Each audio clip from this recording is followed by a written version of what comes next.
Ya, selamat malam semuanya. Ya, ini F-Talk edisi 7 Maret 2024. Seperti biasa, malam ini kita akan memberikan update market ISG dan juga membahas ide-ide yang masuk di kolom komentar F-Talk edisi kemarin 6 Maret 2024. Baik, untuk menyingkat waktu kita langsung mulai saja. Ya, ada sekitar 3 atau 4 saham yang kita bahas di F-Talk malam ini sesuai dengan apa yang ada di kolom komentar. Jadi apabila Anda ingin melihat banyak pembahasan di F-Talk berikutnya, silahkan tulis di kolom komentar saham apa dan kenapa saham tersebut Anda pilih untuk dibahas di F-Talk berikutnya. Baik, kita mulai dari ISG. Hari ini ISG breakout dari 7353 seperti yang kami sampaikan kemarin. Jika level tersebut kondisinya sudah dipecahkan atau ISG naik di atasnya dan tutup di atasnya, berarti ISG terkonfirmasi melanjutkan tren naik setelah terjadi koreksi sejak Januari, sempat turun ke 7.100, kemudian turun lagi kemarin terakhir di 7.240. Hari ini berhasil mematahkan tren turun yang bisa dikatakan jangka pendek ya, Januari, Februari ya. Jadi ini adalah tren turun yang sudah dipatahkan. Mungkin dalam beberapa perdagangan depan ada retest ya, kemungkinan tidak langsung naik ya. Ada potensi untuk retest terlebih dahulu, apalagi hari ini ada gap up yang ya di 7330. Jadi ini yang juga menentukan konfirmasi selanjutnya adalah paling tidak 3 candle ke depan harus bertahan di atas 7353. Apabila tidak, berarti ya ini bisa menjadi false break ya. Jadi konfirmasi ini menguat jika dikonfirmasi oleh beberapa candle ke depan, yang mana memang mungkin bisa berkorelasi dengan potensi dividen big caps, saham-saham big caps yang mungkin akan ada di bulan Maret ini ya. Dan juga nantinya ya bisa dikatakan kenaikan ini sifatnya juga bisa dikatakan kenaikan relatif belum terlalu tinggi, kemungkinan di 7.400-an ya. Kita akan lihat nanti, semoga bisa lebih, tetapi kita mengacu pada kondisi teknikal seperti ini. Kenaikan yang terjadi ini sifatnya adalah sifat berkelanjutan yang bisa dikatakan lemah, karena kenaikannya ini didorong oleh sentimen jangka pendek seperti dividen ini kan musim dividen ya. Ketika musimnya selesai, apalagi saat ex-date, mayoritas potensinya adalah turun ya. Sehingga ya kita akan lihat potensi upside terdekatnya untuk ISG di 7.440-an atau 7.400-an, sampai dengan ekstensi yang pertama itu di 7.500. Jadi itu untuk potensi ke depan ISG, retest kemudian lanjut naik. Semoga bisa bertahan ya beberapa hari ke depan. Besok Jumat ya berarti ya bisa dikatakan ini menentukan juga. Karena hari Jumat relatif orang akan ya cenderung akan mengamankan posisi ya untuk mengantisipasi ketidakpastian. Oke.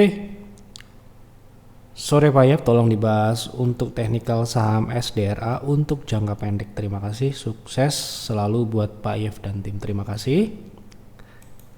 SDRA untuk jangka pendek ya.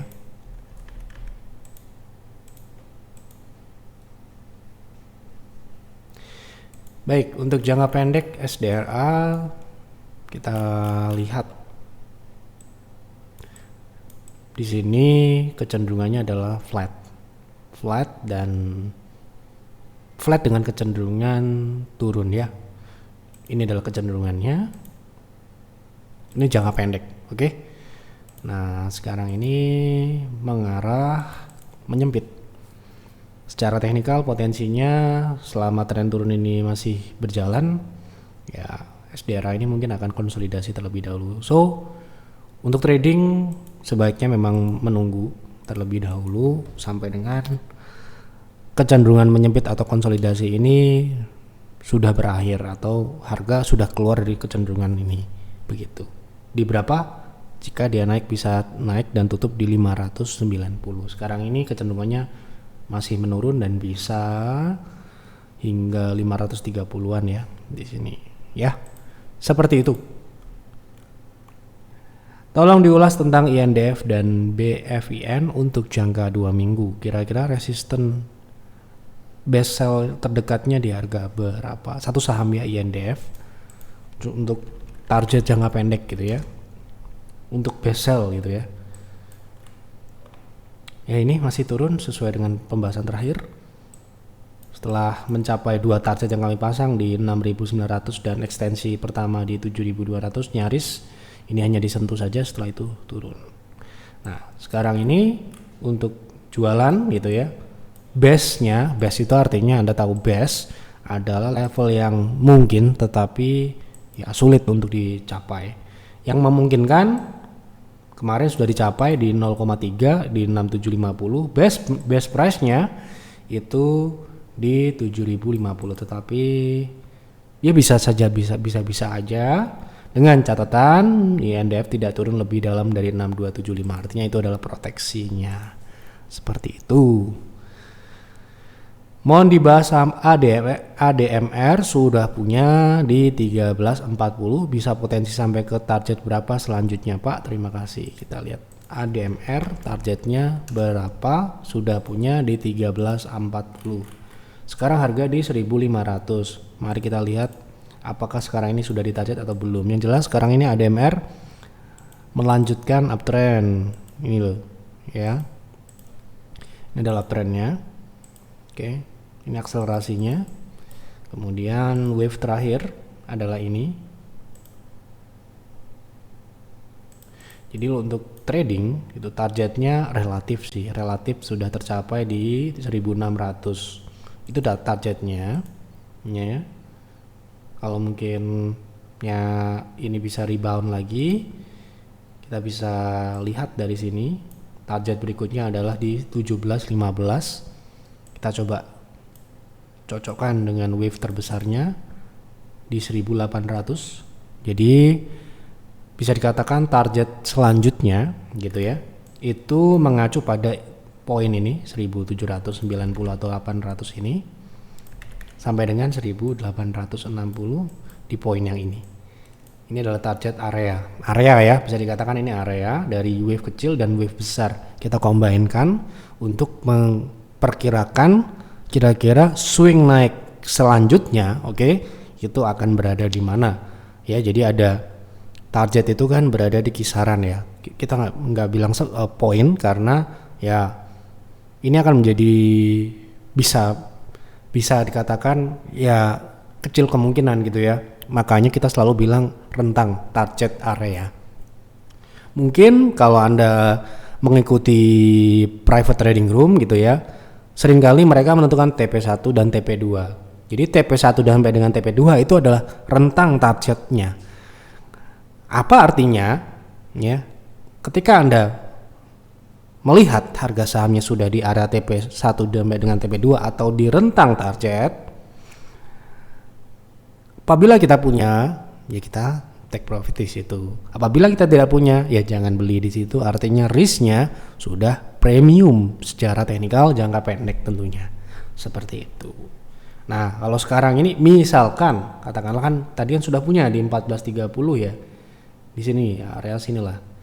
Nah, ini sekarang ini proteksinya Anda bisa di 1420 atau dekat-dekat dengan modal.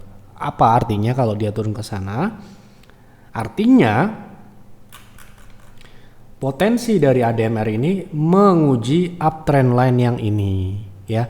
Sebenarnya sih ADMR ini relatif sudah mematahkan tren yang ini ya kan, dan dia memulai tren baru ya. Tapi belum tentu ini juga akan terus uptrend. Tentu saja ada proses retest dan sebagainya. Tapi sementara ini untuk proteksi di 1415 ini cukup minim ya risikonya dengan modal 1430. Kalaupun beli di harga sekarang ini pun saya rasa risknya juga relatif kecil ya, kurang dari 5% seharusnya ya. Jadi kalau dia turun ke 1390 itu 4%-an. Jadi bisa kalaupun mau beli sekarang pun atau punya modal di 1430 pun masih bisa hold dengan proteksi seperti itu. Oke, saham terakhir ya sesuai dengan apa yang ada di kolom komentar. Inilah saham yang terakhir yang bisa kita bahas di F-Talk malam ini. Kita nggak akan ngide-ngide sama apa yang menarik untuk dibahas ya. Kita di F-Talk ini adalah menjawab pertanyaan, konsultasi dan sebagainya.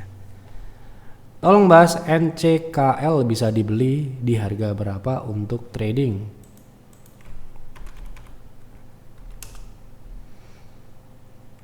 Oke, sekarang ini secara teknikal dia turun ya. Ini rounding top. Artinya ini proses turun. Seperti ini. Oke. Lalu sekarang ini dia rejection dari MA60. Itu adalah targetnya. Seperti ini. Ini adalah tren turunnya dan ini adalah tren turun akselerasinya ya. Jadi ini tren utamanya. Nah, ini kebetulan seperti inilah kira-kira. Nah, kalau kita mau trading di harga saat ini, bagaimana kira-kira potensinya di harga saat ini loh? Apakah menarik atau tidak? Gitu ya.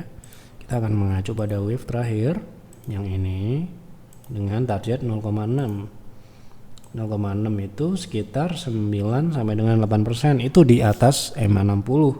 Akan tetapi NCKL ini terakhir dia rejection dari MA60, jadi kita akan memasang target di MA60 dulu yang masuk akal 5% dengan risk di harga saat ini yaitu di 840 sebesar 3,4%. Jadi ya menarik atau tidak, sebenarnya secara risk menarik, secara upside terbatas 5, karena MA60 ini juga karena trennya turun dia akan semakin lama akan semakin menurun. Oke, semakin lama akan semakin menurun, yang mana artinya Anda beli sekarang di 875 ya.